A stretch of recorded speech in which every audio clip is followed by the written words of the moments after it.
Oi pessoal, tudo bom? Para começar a nossa apresentação, vamos entender por que estudar raízes e caules é essencial. Essas estruturas sustentam a vida da planta, literalmente. A raiz garante a absorção e fixação, o caule é responsável pela condução e sustentação. Hoje vamos explorar a morfologia e tipos dessas estruturas, com exemplos reais aqui com a gente. Agora vamos apresentar as principais características da raiz de uma planta, que são a coifa, a região lisa, a região de absorção e a de ramificação. A coifa fica localizada na extremidade da raiz, protege o meristema apical durante sua penetração no solo, auxiliando na movimentação. A região lisa fica situada logo acima da coifa. Essa região é responsável pelo alongamento da raiz. As células recém-formadas na coifa se alongam e se diferenciam, permitindo que a raiz cresça em direção ao solo. Na região de absorção, ou pilífera, fica localizada acima da região lisa. Essa região é caracterizada pela presença de pelos absorventes, que aumentam a superfície de contato com o solo e facilitam a absorção de águas e nutrientes. Na região de ramificação, a raiz se ramifica, formando raízes laterais, que aumentam a capacidade de fixação e absorção da planta. Bom dia pessoal, hoje nós vamos falar sobre a morfologia das raízes e seus principais tipos. Bom, nas raízes podemos encontrar três tipos principais de regiões. Nós podemos encontrar a região de divisão celular, onde podemos chamar também de meristema, onde temos tecidos vegetais que fazem com que as plantas se desenvolvam. Nós temos também zona de alongamento e zona de absorção. A zona de alongamento nós também podemos encontrar pelos radiculares que se encontram na epiderme das raízes, fazendo com que aumente a superfície de contato das raízes com o solo, facilitando a absorção de nutrientes no solo e a absorção de água no solo também. Bom pessoal, nós temos quatro tipos principais de raízes. Nós temos a pivotante, fasciculada, tuberosa e adventícias. Bom, nas pivotantes são raízes profundas, como a cenoura e o feijão. Nas fasciculadas são raízes de mesmo calibre, como o milho. Na tuberosa são raízes engrossadas para reserva, como a mandioca e a batata doce. Já nas adventícias surgem de outras partes, como o morango. A raiz é uma parte da planta especializada em fixação, absorção de água, sais minerais e também no transporte dessas substâncias. Internamente, cada camada da raiz tem uma função muito bem definida, formando um sistema eficiente do revestimento externo até o centro da condução. Vamos entender cada parte. A epiderme é a camada mais externa, responsável por proteger a raiz e realizar a absorção de água e nutrientes do solo. O córtex, logo abaixo da epiderme, funciona como um tecido de armazenamento e passagem de substâncias até a camada mais internas. Endoderme atua como barreira seletiva, controlando o que entra no cilindro central.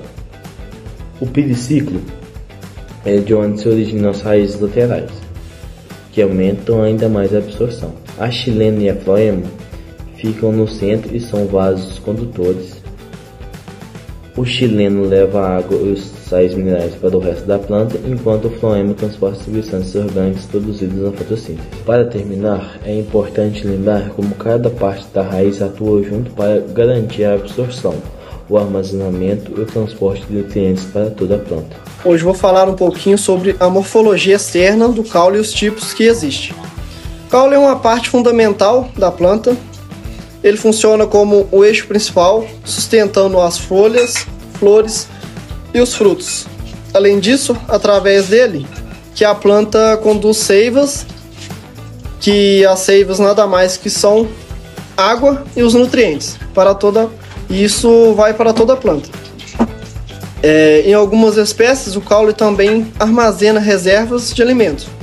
Agora, o caule tem algumas partes bem importantes, como o nó, que é aquele ponto de onde saem as folhas e os ramos, o entrenó, que é o espaço entre um nó e o outro, a gema apical ou lateral, que são as regiões de onde a planta continua crescendo, tanto em altura quanto em largura. O câmbio, que é um tecido responsável pelo crescimento e espessura do caule. Quando a gente fala dos tipos de caule, eles mudam bastante de acordo com a função e com o ambiente. Em algumas plantas ele vive, vou citar alguns exemplos aqui para vocês. O caule aéreo e ereto, que é aquele que cresce para cima, bem firme e como o tronco das árvores. O caule rastejantes, que cresce inconstante no solo, como os da melancia.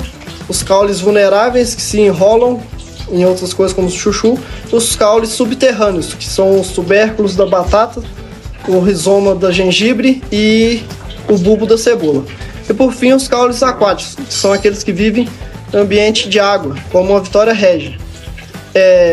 Então, como vocês podem ver, o caule não é só aquele tronquinho que a gente vê na planta. Ele tem uma função muito importante e também aparece de forma bem variável, dependendo do tipo da planta e do ambiente onde ele vive.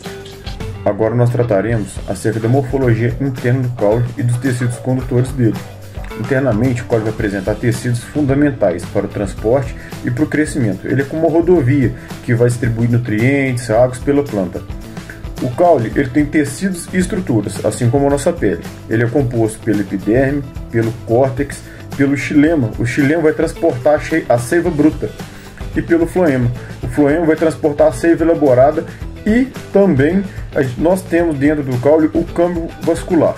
Através dessa imagem agora do corte do caule, vai ser possível descrever a anatomia dele, suas estruturas primárias e secundárias. A estrutura primária do caule geralmente apresenta 4 regiões, de fora para dentro. A primeira é a epiderme, que vai constituir um sistema de revestimento. Destaca-se por ser um tecido vivo e geralmente unistratificado. Já o córtex ele vai localizar logo após a epiderme e normalmente inclui apenas o tecido parênquima. Em algumas situações é possível observar a presença de colênquima e esclerênquima nele.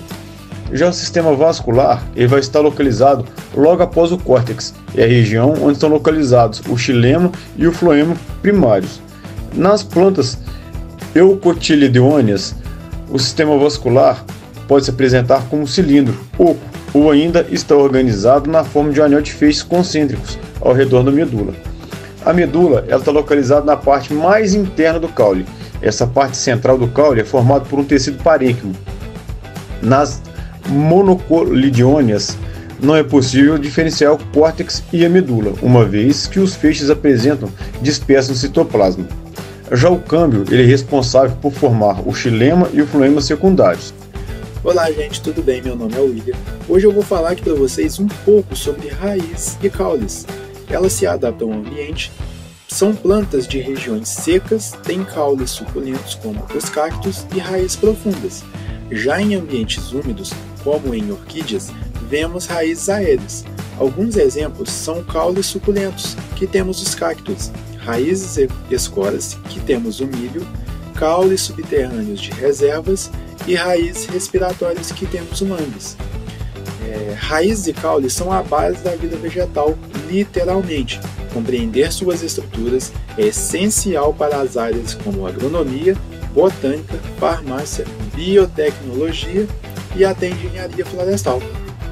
Sendo assim, raízes e caules são a base da vida vegetal, literalmente. Compreender suas estruturas é essencial para as áreas como agronomia, botânica, farmácia, biotecnologia e até engenharia florestal. Além dessas adaptações, é importante lembrar que essas modificações permitem que as plantas colonizem diferentes tipos de ambientes. Por exemplo, em regiões desérticas, os caules suculentos armazenam água não só no tecido interno, mas também possuem cutículas espessas e estômatos que fecham durante o dia para evitar a perda de água. Já em áreas alagadas como manguezais, as raízes respiratórias e os pneumatóforos crescem para fora da água, captando o oxigênio do ar, o que é essencial para a sobrevivência em solos pobres em oxigênio. Como vimos, a diversidade de adaptações em raízes e caules permite que as plantas sobrevivam e prosperem em praticamente todos os ambientes da Terra. Estudar essa estrutura só amplia nosso conhecimento científico, mas também tem aplicações práticas em conservação ambiental, desenvolvimento de novos medicamentos, melhoramento genético e de plantas de segurança alimentar. Então foi isso, gente. Muito obrigado. Esse foi o nosso vídeo. Um abraço. Tchau, tchau.